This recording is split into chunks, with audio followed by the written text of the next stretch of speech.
Dans la vidéo précédente, nous avons déjà découvert l'officier corsaire Abraham Duquesne. Mais sa statue semble avoir une histoire elle aussi. En effet, elle a été érigée en 1844 sur la place royale, devenue place nationale en 1848. Elle a été inaugurée en grande pompe le 22 septembre de la même année. Ah oui, il y a un tableau au musée? Oui, un tableau très académique. La statue correspond plus à l'idée qu'on se faisait au XIXe siècle d'un célèbre corsaire du roi qu'à la réalité. C'est pourquoi on pourrait le confondre avec D'Artagnan.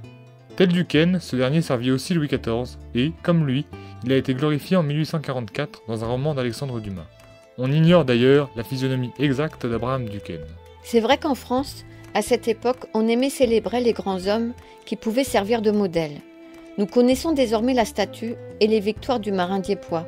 Mais qu'en est-il de sa personnalité ?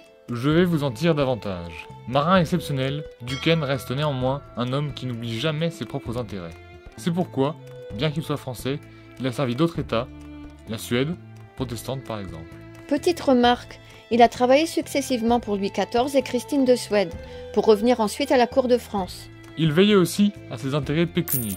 Pour maximiser ses profits, il est arrivé que Duquesne laisse ses marins pendant un certain temps sans manger. Finalement, il n'est pas si parfait que cela.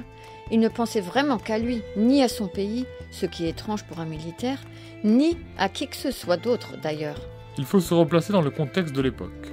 Comme dans d'autres grandes familles, les Beaulieu de Rouen ou les Troyens de Saint-Malo par exemple, une association est mise en place entre les trois frères, ce qui permet la réussite du clan Duquesne. En effet, les deux frères cadets, Étienne et Jacob, participent à la course pour faire des prises, laine, indigo, eau-de-vie, bois, etc. Et au frère aîné, Abraham, revient la gestion. Constitution du capital, construction de navires, approvisionnement, etc. L'aîné devient un véritable armateur gestionnaire. Il s'agit d'une belle solidarité familiale. En 1659, Étienne Duquesne décède. L'année suivante, Jacob meurt à son tour. Pour la survie de la famille, Abraham Duquesne prend en charge les veuves et les enfants de ses deux frères. Voilà donc ce que symbolise cette statue. Un grand corsaire, mais aussi un marchand et un gestionnaire efficace. Un des plus grands officiers du royaume et un véritable patriarche. Et pour la petite histoire, Duquesne n'a jamais connu la défaite sur le terrain.